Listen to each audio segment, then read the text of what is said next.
Sir కొద్దిగా details చెప్పండి దీనికి. అసైన్డ్ భూములు ఇది ఏమన్నా అన్యాయంగా జీవో ఇచ్చిందా? రెండు, వైసీపీ ప్రభుత్వం వచ్చింది, మరి వచ్చిన తర్వాత ఈ జీవోని క్యాన్సిల్ చేసి వీరు ఏమన్నా న్యాయం చేశారా? ఆ, అలాగే ఇప్పుడు హైకోర్టు అబ్జర్వేషన్ ప్రకారంగా మరి అసలు ఎవరైతే బాధితులు ఉంటారో వాళ్ళు ఎవరు అప్రోచ్ కాలేదు. మరి అలాగే డైరెక్ట్గా విధానపరమైన నిర్ణయాలని ఏ రకంగా తప్పుపడతామని చెప్పేసి అంటోంది. కొద్దిగా మీరు ఈ ఈ పాయింట్స్ని అడ్రస్ చేయండి. అలాగే ఇన్నర్ రింగ్ రోడ్ కూడా ప్లీజ్. ఇప్పుడు రాష్ట్ర విభజన అనంతరం రాష్ట్ర ప్రభుత్వం 35,000 ఎకరాలు భూసేకరణ చేసిన విషయం అందరికి తెలుసు, దాని జోలికి వెళ్ళం. ఆ భూసేకరణ చేసిన సందర్భంగా 3 భాగాలుగా నష్టపరిహారానికి రాష్ట్ర ప్రభుత్వం ప్రకటించింది. జరీబ్ భూములకి, డెల్టా భూములకి, అసైన్డ్ భూములకి 3 భాగాలుగా ప్రకటించింది. జరీబ్ భూములకి ఎకరాకి 1,400 చదరపు గజాలు, పట్టా భూములకి 1,200 చదరపు గజాలు, అసైన్ ల్యాండ్కి 500 చదరపు గజాలు. మీకు తెలుసు, ఆ విషయం తెలుసు. అప్పుడు 2,200 ఎకరాలు, 35,000 ఎకరాలలో 2,200 ఎకరాలు అసైన్మెంట్ భూములు ఉన్నాయి. ఈ భూములన్నీ నిజమైన అసైన్దారులకు లేవు. ఈ భూములన్నీ తెలుగుదేశానికి సంబంధించిన వాళ్ళు, పలుకుబడి కలిగిన వాళ్ళు, ముఖ్యమైన వాళ్ళు 2,200 ఎకరాల్లో 1,800 ఎకరాలు అక్రమంగా కొనుగోలు చేశారు.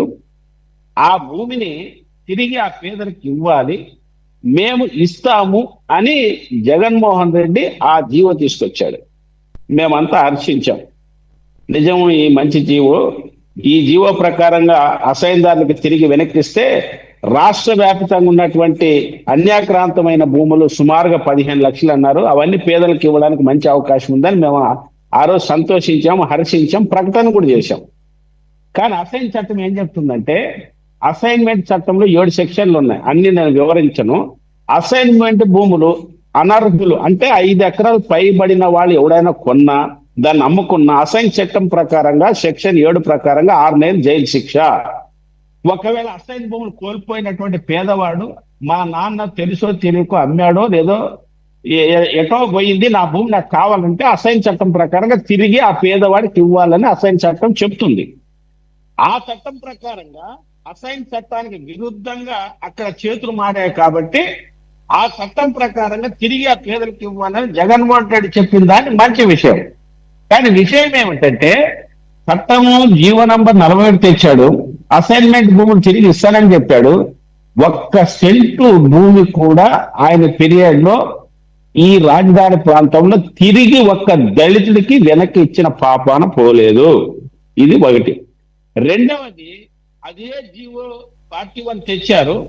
మరి సంవత్సరం తిరక్క ముందు 23లో జీవో నంబర్ 598 భోగాపురం ఎయిర్పోర్ట్ చుట్టున్నటువంటితో పాటు రాష్ట్రంలో 5,000 ఎకరాలు అనర్హులకు కట్టబెట్టడానికి ఇదే ప్రభుత్వం, వైసీపీ ప్రభుత్వం జీవో నంబర్ జవహర్ రెడ్డి గారు 598 ఇచ్చారు. మీకు అందరికి తెలిసే ఉంటుంది.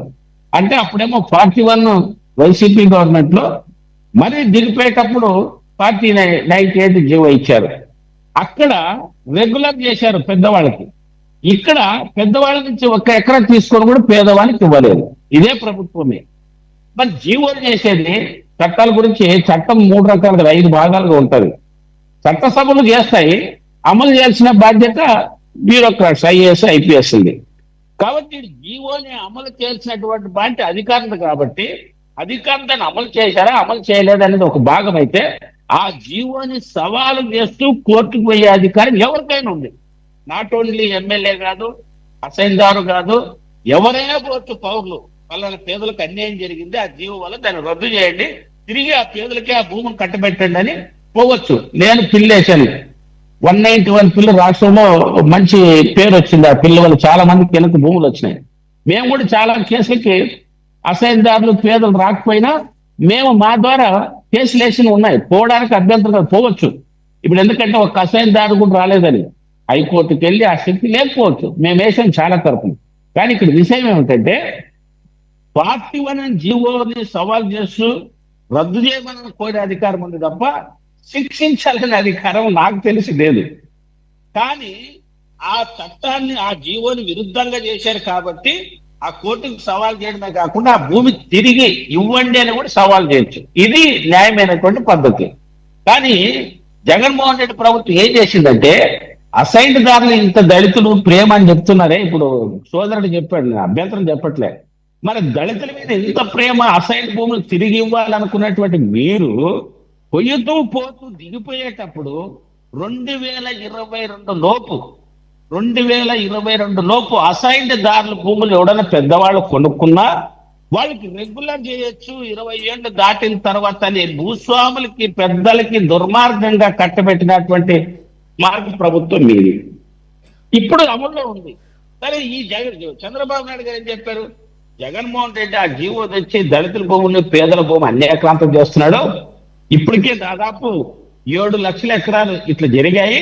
నేను వచ్చిన మొట్టమొదటిసారి ఆ భూములు తీసి వైసీపీ నాయకులు దౌర్జన్యంగా ఆక్రమించిన భూమి దళితులకు ఇస్తామని చంద్రబాబు గారు హామీ ఇచ్చారు. చాలా సంతోషించారు. వచ్చిన తర్వాత 2 సార్లు రెవెన్యూ సదస్సులు పెట్టారు. ఎక్కడెక్కడ భూములు అన్యాక్రాంతమైంది. రెవెన్యూ సదస్సులు పెడితే చంద్రబాబు నాయుడు అయ్యో పేదలకు ఇస్తాడేమో దళితులకు ఇస్తాడేమో హర్షించాం. రౌండ్ టేబుల్స్ పెట్టాం, మేధావులను పిలిచి చర్చించాం. కానీ చివరికి ఆ పెద్ద మనిషి నిన్న చావు కబురు చల్లగా చెప్పినట్టు నిన్న అసెంబ్లీలో ఏం తీర్మానం చేశారు? అసైన్మెంట్ భూములు ఏదైనా యాక్టివిటీ జరిగితే ఆ భూముల్ని ఇప్పుడు సోలార్ కంపెనీలకు ఇస్తారు. ఎంత దుర్మార్గం ఇది! అందుకోసమే ఇద్దరు కలిసి ఇద్దరికి భూస్వాముల పక్కన భూస్వాములు కొమ్మడుకోవడానికి దళితులకి పేదలకు ద్రోహం చేశారు. ఇద్దరు ద్రోహం చేశారు, అందులో ఎటువంటి సందేహం లేదు.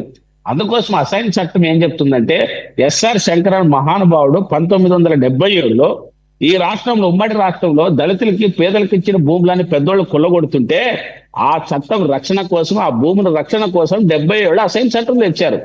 దీన్ని ఏమని పిలిచారంటే దళితుల భూముల రక్షణ కవచం అని పేరు పెట్టారు. దళితుల భూముల రక్షణ కవచం ఈ చట్టానికి, అంత మంచి చట్టం ఇది. దాన్ని రాజశేఖర్ రెడ్డి 2004 నుంచి దాన్ని నిర్వీర్యం చేస్తూ చేస్తూ చేస్తూ చేస్తూ దాన్ని ఉక్కు కవచం అంతా మొన్న అసెంబ్లీలో చంద్రబాబు నాయుడు గారితో సహా చాలా మంది దాన్ని నిర్వీర్యం చేస్తూ వచ్చారు. అయినా ఇప్పటికీ ఉంది. అందుకోసం జీవో నంబర్ 41 ప్రకారంగా వాళ్ళని ముద్దాయిలు చేయండి, అరెస్ట్ చేయడం అధికారం లేదు. ఎందుకంటే ఈ ఒక్క సంవత్సరమే దాదాపు 32 జీవోలు వచ్చాయి.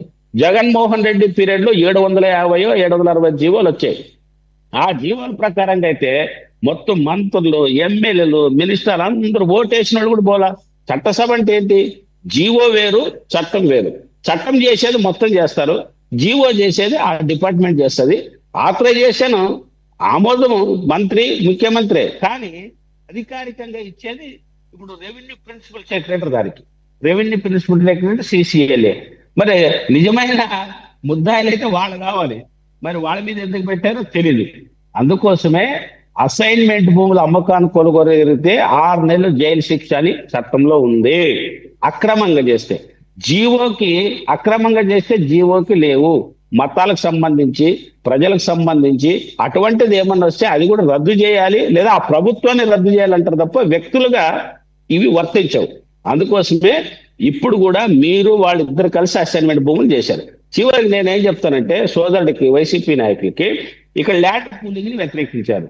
ఇది వ్యతిరేకము, పేదల భూమి, ఇంత భూమి అవసరమని ఇక్కడ వ్యతిరేకించి జగన్మోహన్ రెడ్డి గారు అధికారంలోకి వచ్చిన తర్వాత 2021లో అదే అనకాపల్లి చుట్టూ, గాజువాక చుట్టూ 6500 ఎకరాలకి ల్యాండ్ పూలింగ్ మీరు ప్రకటించారు.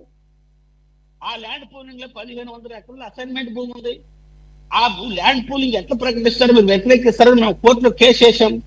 కేసేసి మా లోక్నాథం గారు, మీ ముఖ్యమంత్రి అసెంబ్లీలో తిట్టాడు. వాడెవడో CPM నాయకుడు లోక్నాథం అంట కోర్టులో కేసు వేసాడు, ల్యాండ్ పూలింగ్ వద్దంటున్నాడు అన్నారు. దాన్ని మనం రద్దు చేయించగలిగాం. 6500 ఎకరాలు గాజువాకు చుట్టూ ల్యాండ్ పూలింగ్ మీరు కూడా ప్రకటిస్తే దాన్ని రద్దు చేయించాం మేము. ఇప్పుడు అదే పద్ధతిలో ఇప్పుడు ఈ తెలుగుదేశం ప్రభుత్వం నక్కపల్లి మండలంలో ఇది సిమెంట్ ఫ్యాక్టరీ సార్, వెంకటేశ్వర గారు ఎవరు సార్ తిట్టింది? ఎవడో CPM నాయకుడు అంటాని ఎవడో ఆ మాట అంది? జగన్మోహన్ రెడ్డి ముఖ్యమంత్రి స్థాయిలో అసెంబ్లీలో, నిండు అసెంబ్లీలో చాలా అందరూ ఆ రోజు తిట్టారు.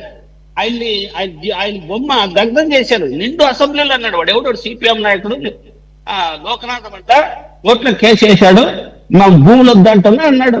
6500 ఎకరాలు ల్యాండ్ పూలింగ్ మీరు ప్రకటించారు. మా పోరాట ఫలితానికి ఈరోజు భూములు దక్కాడు. ఇప్పుడు చంద్రబాబు నాయుడు గారు నక్కపల్లి చుట్టూ ఇప్పుడు సిమెంట్ కి బల్క్ డ్రగ్స్ తీసుకుంటుంటే ఇది అన్యాయం అండి. మత్స్యకారులు పేదలు భూములంటే మా నాయకుని అప్పలరాజు మీద ఈ తెలుగుదేశం గవర్నమెంట్ పీడీ యాక్ట్ పెట్టింది. అవును, ఎంత అవును. దుర్మార్గం ఇది. అవును సార్, యాక్చువల్గా చాలా అన్యాయం అది. ఐ మీన్ ఆయన మీద పీడీ యాక్ట్ పెట్టి లోపల వేసి అన్నారు, జైల్లో వదిలేరా? ఇప్పటికీ జైల్లోనే ఉన్నాడు ఆయన. జనం మొక్క మీద ఉగుస్తారని వదిలేశారు. నెల రోజులు తిరగక ముందే మామూలుగా అయితే 3 నెలలు పోనీలేండి, కనీసం ఆ సిగ్గన్న కనీసం ప్రభుత్వాలు వదిలేశారు.